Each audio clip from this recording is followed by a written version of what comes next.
Y you are proud to be a Kannadiga ಅಂತ ನಿಮ್ colleagues ನಿಮ್ಮನ್ನು ಕೇಳಿದ್ರೆ ಏನ್ ಹೇಳ್ತೀರಿ? ಭಾರತದ ಮೊದಲ ಚುನಾವಣೆ ನಡೆಸಿದ್ದು ನಾವು ಕನ್ನಡಿಗರು. ಮೈಸೂರು ಮಹಾರಾಜ ಚಾಮರಾಜ ಒಡೆಯರು 1881ರಲ್ಲಿ 1881ನಲ್ಲಿ ನಾವು ಭಾರತದ ಮೊದಲ ಚುನಾವಣೆಯನ್ನು ನಡೆಸಿ 144 ಕೌನ್ಸಿಲರ್ಗಳನ್ನ ಆಯ್ಕೆ ಮಾಡಿ ವೋಟಿಂಗ್ ಅಂದ್ರೇನು, ಕೌಂಟಿಂಗ್ ಅಂದ್ರೇನು, ಎಲೆಕ್ಷನ್ ಅಂದ್ರೇನು ಅಂತ ಇಡೀ ಭಾರತಕ್ಕೆ ಪರಿಚಯ ಮಾಡಿಸ್ಕೊಟ್ಟು ಭಾರತದಲ್ಲಿ ಪ್ರಜಾಪ್ರಭುತ್ವ ತಂದಂತ ಕೀರ್ತಿ ಮೈಸೂರು ಮಹಾರಾಜ ಚಾಮರಾಜ ಒಡೆಯರಿಗೆ ಸಲ್ಲುತ್ತದೆ. ಯಾರು ಚಾಮರಾಜ ಒಡೆಯರ್ ಅಂದ್ರೆ ಚಾಮರಾಜಪೇಟೆ ಕಟ್ಟಿದ್ದು ಚಾಮರಾಜ ಒಡೆಯರ್, ಅವರೇ ಚಾಮರಾಜ ಒಡೆಯರ್. ಚಾಮರಾಜಪೇಟೆ ಅವರ ಹೆಸರಲ್ಲೇ ಇರೋದು.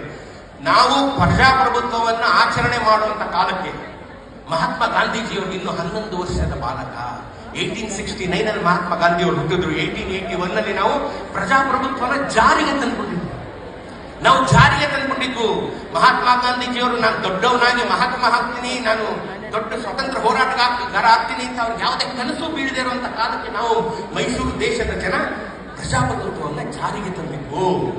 ಹಾಗಾಗಿ 1927ನಲ್ಲಿ ಈ ಬೆಂಗಳೂರಿಗೆ ಮಹಾತ್ಮ ಗಾಂಧೀಜಿಯವರು ಮೊದಲ ಬಾರಿ ಬಂದಾಗ ಬೆಂಗಳೂರನ್ನ ನೋಡಿ ಇಲ್ಲಿಗೆ ಯಾವುದು ಸ್ವಾತಂತ್ರ್ಯ ಹೋರಾಟದ ಅವಶ್ಯಕತೆ ನಡೆದ ಹೋಗೋಣ ಯಾಕೆ ಅಂತ ಸುತ್ತ ಇದ್ದವ್ರು ಕೇಳಿದಾಗ, ಯಾವ ಸ್ವಾತಂತ್ರ್ಯಕ್ಕಾಗಿ, ಯಾವ ಪ್ರಜಾಪ್ರಭುತ್ವಕ್ಕಾಗಿ ನಾವೆಲ್ಲ ಹೋರಾಡ್ತಾ ಇದ್ದೀವಿ, ಅದು ಈ ಮೈಸೂರು ದೇಶದಲ್ಲಿ ಜಾರಿಯಲ್ಲಿದೆ.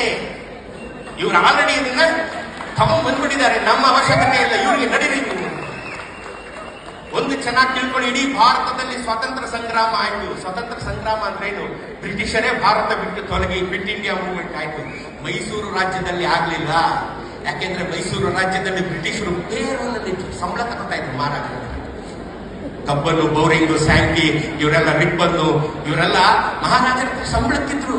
ಇಲ್ಲಿ ನಾವು ಯಾವ ಬ್ರಿಟಿಷರ ವಿರುದ್ಧ ಯುದ್ಧನೇ ಮಾಡಲಿಲ್ಲ, ಯಾವ ಯುದ್ಧನೂ ಇಲ್ಲ ಆಗ್ಲಿಲ್ಲ, ಯಾವ ಸ್ವಾತಂತ್ರ್ಯ ಸಂಗ್ರಾಮ ಇಲ್ಲ ಆಗ್ಲಿಲ್ಲ.